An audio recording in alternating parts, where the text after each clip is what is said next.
আজ বেশ কয়েকদিন থেকে আমি ডিপ্রেশনে ভুগছি, তার জন্যই তোমাদের সাথে ভালো করে ভিডিও শেয়ার করতে পারছি না। আমি আজকে কিন্তু কালী পুজোর ভিডিওটা শেয়ার করবো। আজকে আমি বাবার বাড়ি এসেছি, মানে শ্বশুরবাড়িতে আর থাকতে না পেরে একা একা পুরো ডিপ্রেশনে আমি চলে যাচ্ছি না পেরে কিন্তু আমি আজকে এখানে এসেছি।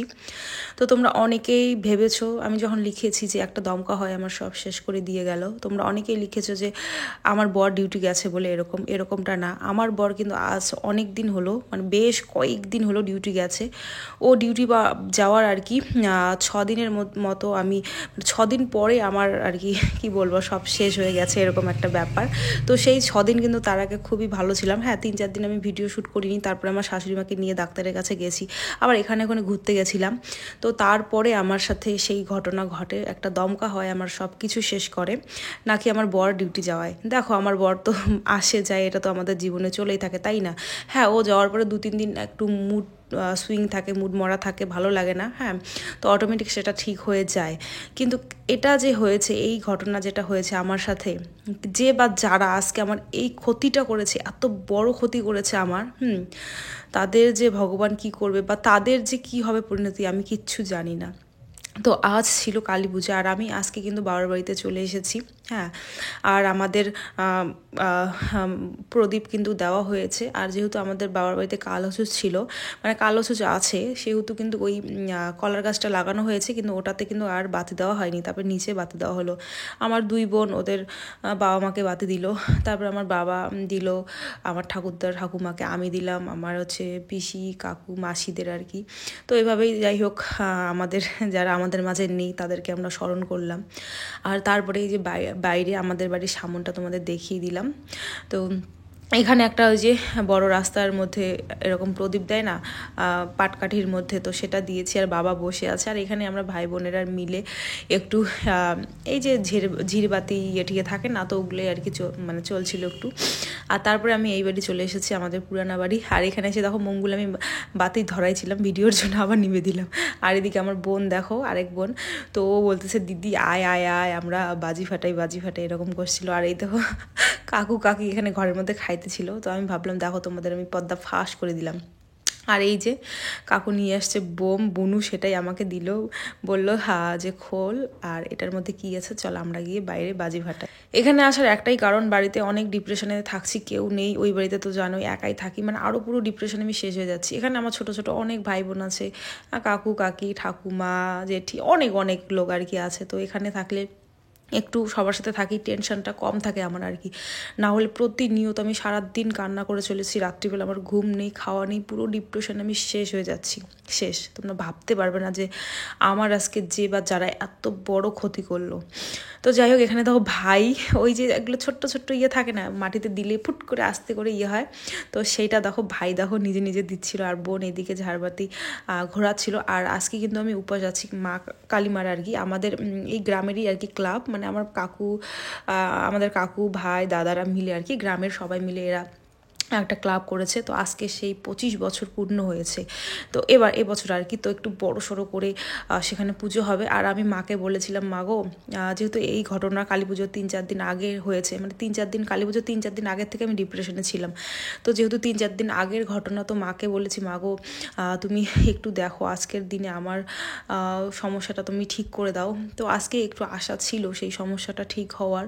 তো আমি সেই মতো উপাসও থেকেছি যে মা গো আজকে ঠিক করে দাও, মাকে খুব জোরে ডাকছিলাম আর কি, যে আজ ঠিক করে দাও। আর এইদিকে দেখো আমাদের তো সারাদিন রুটি চলছিল, আর এখন হচ্ছে ভাত আর কি, মানে পূর্বপুরুষদের বাতি দেওয়ার পরে আজকে মানে রাতে ভাত খায়। তো বাবা ওরকম বোনের সাথে করছিল, বেশি তরকারি চাই। আমার বাবা যে তরকারি খায় না তোমরা ভাবতে পারবে না, মানে আমাদের 2-3 জনের তরকারি একাই খেয়ে নেয়।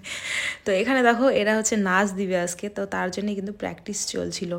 আর তারপরে কিন্তু আমি হচ্ছে সাজুগুজু করতে লেগে পড়েছি। কি করব আর বলো, এভাবে থাকতে থাকতে তো ডিপ্রেশনে চলে যেতে যেতে আমার অস্তিত্বই থাকবে না নিজেরই। তো তার জন্যই নিজেকে একটু হালকা করার চেষ্টা করছি, একটু রেডি সেডি হচ্ছি, কারণ সাজলে গুজলে দেখবে মনটা একটু হলেও ভালো থাকে। তো এই তো আমার বড় বোন একটা খোপা করে দিবে। বাড়ি থেকে আমি সেরকম কোনো জিনিসই আনিনি, শাড়ি টাড়ি জাস্ট আমার না ব্যাগ আগের থেকেই প্যাকিং করা ছিল আর কি, যে কালী পুজোর আগের দিন এখানে আসার কথা ছিল বা কালী পুজোর পরের দিন, এরকম একটা ছিল। তো ব্যাগ প্যাকিং করাই ছিল মোটামুটি। তো এই শাড়িটা জাস্ট আমি মানে ভরাইছি পরে, যে অঞ্জলি দিব একটা শাড়ি তাহলে পরবো। তো এই শাড়িটাই কিন্তু আমি নিয়েছি। আর আমার লাল সাদা এরকম 3টা শাড়ি আছে, এবার দুর্গাপূজায় নিয়েছি। এটা কিন্তু আমার আগের বারের দুর্গাপূজার শাড়ি। তো যাই হোক, এই শাড়িটা পরেছি। এটা কিন্তু আমি একদিনই পরেছি, ওই যে আগেরবার দুর্গাপূজায় যে সিঁদুর খেলা হলো, তোমরা ভাবতে পারবে না এত দামি একটা শাড়ি পরে সিঁদুর খেলছিলাম। যাই হোক, ওটা মায়ের, ওটা কোনো ব্যাপার না। তো শাড়িটাতে পুরো একদম লাল লাল হয়েছে। আর যেহেতু পরাও হয় না, শাড়িটা অনেক দিন পরে পরলাম। আর এইদিকে দেখো বোন এখানে খুব সুন্দর করে আলতা পরিয়ে দিচ্ছে। একটা কথা জানো তো, যারা সৎ তাদের কিন্তু জীবনে অনেক কাটা, মানে তাদের না পুরো কাটার উপর দিয়ে জীবন চলাতে লাগে। মানে এক একটা দিন এক একটা চ্যালেঞ্জ। হ্যাঁ, আমি নিজেকে মনে করি যে আমি কিন্তু খুবই মানে সৎভাবে চলি। আমি কোনো দিনও কারো ক্ষতি চাই না, ক্ষতি করি না। হ্যাঁ, কাউকে আমি কটু কথা বলি না। তো মুখের যদি কোনো সামনের একটা লোক আমার এত বড় ক্ষতি করলো, তাকে কটু কথা বলতে গিয়েও আমার মুখে দুবার আটকায়, হয়তো সেই কথাটা না বলে অন্য একটা কথা বলে দিই আর কি। তো আমার জীবনে এত কাটা, মানে জীবনটা আমার এতটা সংগ্রাম করে চলছে, কি বলবো আর। তো যাই হোক, আমি যেটা মনে করি, যে সৎ পথে চলে তার সব রাস্তাও যদি বন্ধ হয়ে যায়, একটা রাস্তা তার জন্যেই বরাবর খোলা থাকবে, বরাবর। তো এটা আমি বিশ্বাস করি। তাই ভগবানের কাছে আর কি, ভগবানের কাছে এটাই আশায় আছি, অবশ্যই ভগবান আমাকে কিন্তু একটা পথ খুলে দিবে। সেটা কিন্তু কবে আমার জানা নেই। যাই হোক, এখানে দেখো আমি ভাইকে বলেছি যে তুই সন্দেশ তো না লাড্ডু নিয়ে আসিস আর কি। তো কিন্তু ও আর লাড্ডু এনে রেখেছে। তো এখন আমি বোনগুলোর সাথে, আমাদের এখানে কিন্তু অনেক বোন ভাই, অনেক আর কি লোক এখানে, তো অনেক লোককে তোমরা দেখতে পাও আর কি। তো এখানে ওদের সাথে আমি চলে গেলাম পূজা মণ্ডপে। আর এই দেখো আমাদের মানে গ্রামের ক্লাব, তো খুব সুন্দর করেছে এবার, যেহেতু 25তম পুজো হতে চলেছে, 25তম। এখানে এটা ক্লাবের নাম হচ্ছে কিশোর সংঘ ক্লাব। আর এখানে দিয়েছে একটা সুন্দর কালী মায়ের মূর্তি। তো এটা হচ্ছে এটাতে পূজা হবে না, পূজা কিন্তু হবে আরেকটাতে। তো এটা জাস্ট ওই যে কী বলে না, দেয় ঠাকুর এসে সবাই দর্শন করবে আর কি। তো তার জন্যই এখানেও এমনিতে এই যে দেখো ওরা প্রদীপ দিচ্ছে এখন, তারপরে ব্রাহ্মণ এসে কিন্তু এখানে পুজোও করেছে। যেহেতু অবশ্যই এখানেও একটা মূর্তি আছে, তাই না, সেটা হচ্ছে মানে হোক বা যেটাই হোক আর কি। আর এখানে ব্রাহ্মণ কিন্তু খুব তাড়াতাড়ি চলে আসবে, মানে বলেছে যে 9টার মধ্যে ব্রাহ্মণ, কিন্তু মানে 8:30 9টার মধ্যে কিন্তু ব্রাহ্মণ চলে আসবে। আর এই দেখো আমার ভাস্তা, ও হায় হায় করতেছে আর কি। তো এরা কিন্তু আমার অনেক হেল্প করে অনেক কিছু কাজে, যেহেতু তোমাদের দাদাভাই আর কি বাড়িতে থাকে না, তো আমার ভাই এরা আমার অনেক হেল্প করে। তো দেখো তারপরে এখানে আমরা একটু সবাই মিলে আড্ডা দিচ্ছিলাম, আড্ডা মানে তো এমনি ঘোরাঘুরি করছিলাম, ব্রাহ্মণ যেহেতু আসেনি। আর ব্রাহ্মণ কিন্তু এসে গেছে। আর এই দেখো মায়ের মূর্তি, সত্যি কথা, ইস মনটা জুড়িয়ে যায় একদম। আর মনে হয় না সত্যি মায়ের সামনে থাকলে বা মাকে দেখলে মনে হয় যে সত্যি আমার দিন হয়তো ভালো আসবে, ভালো আসবে, এরকমটা মনে হয় আর কি। তো মাকে বলবো যে যারা সৎ পথে চলে, সৎকর্ম করে, তাদের জন্য সব সময় ভালো হয়।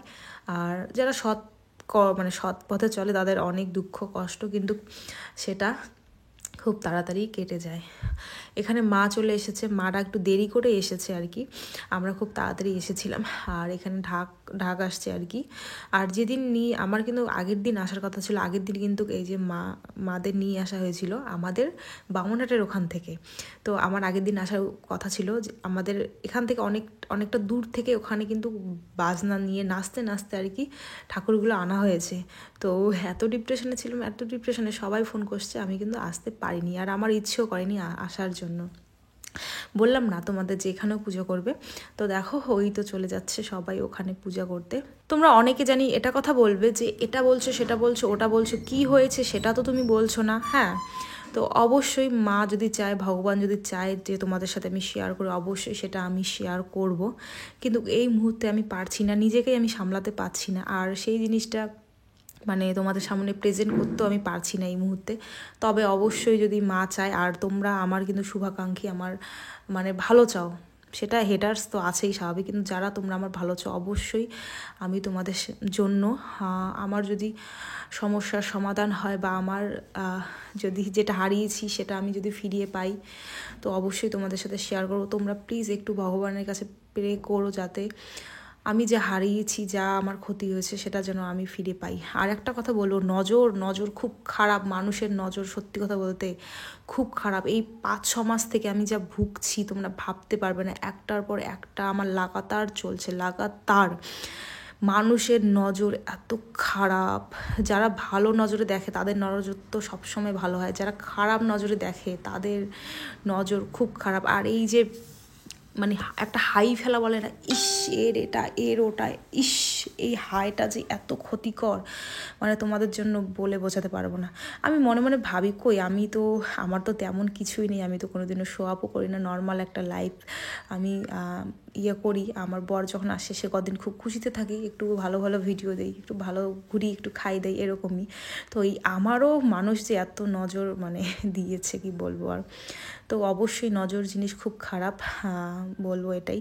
আর এই যে এখন হচ্ছে অঞ্জলি চলবে, এখন কিন্তু প্রায় বাজে মানে 10:30 11টার মতন বাজে আর কি। তো খুব তাড়াতাড়ি কিন্তু অঞ্জলিটা হয়ে যাচ্ছে। আর সত্যি কথা বলতে উপবাস আছি, আমার কিছুই মনে হচ্ছে না যে আজকে সারাদিন রাত 11টা অবধি এখনও উপবাস আছে। তো ভগবানের নাম করে উপবাস থাকলে সেটা কোনো কিছুই ম্যাটার করে না। আর বলবো তোমাদের দাদাভাই কিন্তু আজকে যাওয়ার কিন্তু অনেক কদিন হয়, প্রায় কিন্তু মাস, কিন্তু মানে 1 মাস আর কয়েকদিন গেলে হতে চলবে। তো তোমাদের দাদাভাই যাওয়ার আমি বেশ কয়েকদিন পর কিন্তু তোমাদের দাদাভাই যাওয়ার ভিডিও ছাড়ি। হ্যাঁ, এটা অনেকে তোমরা গুলিয়ে ফেলো, এটা কিন্তু গুলিয়ে ফেলো না।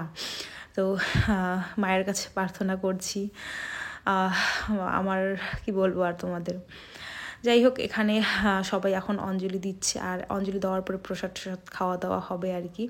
আর আমাদের এই যে অঞ্জলি দেওয়া হয়ে গেছে, আর আমি এখন কি করব বলো তো, যে লাড্ডুগুলো এনেছে আমি ভাবছি এখানে আমি সব প্রসাদ দেবো আর কয়েকটা বাড়িতে নিয়ে যাব। তো সেই মতন দেখো সবাইকে দিচ্ছিলাম। তো মনটা যদি ভালো থাকতো বা যাই হোক থাকতো, তো অন্য কিছু আমি ব্যবস্থা করতাম আর কি, কিন্তু সেটা হলো না। বাড়িতে চাইছিলাম ভোগ টোগ রান্না করতে, কিন্তু আমাদের এই বাড়িতে কালো ছুঁচ রান্না করা যাবে না, আর ওই বাড়ি থেকে অত দূর কীভাবে উপে নিয়ে আসবো। আর এখানে এখন সবাইকে আমি প্রসাদ দিচ্ছি। চলো, ভিডিওটা তোমাদের কেমন লাগলো অবশ্যই কমেন্ট করে জানাবে, ভালো লাগলে তো অবশ্যই লাইক কমেন্ট এবং একটা শেয়ার করে দিও। আমার পাশে থেকো, আমার সাথে থেকো, আমাকে তোমরা একটু প্রে করো আমার জন্য। আজকে আমার খারাপ দিন, কালকে অবশ্যই ভালো দিন আসবে হয়তো, বা কারো কোনো দিনও খারাপ দিন আর ভালো দিন মানে সমান যায়, মানে একই যায় না, খারাপ ভালো মিক্সড করে কিন্তু জীবন। আমার জীবনে একটু খারাপ দিনটা একটু বেশি, কেন জানি না। যাই হোক, ভগবান আমাকে শক্তি দিক, সেটা আমি উত্তীর্ণ হতে যেন পাই। তো চলো, আজকের মতন টাটা, সবাই ভালো থেকো।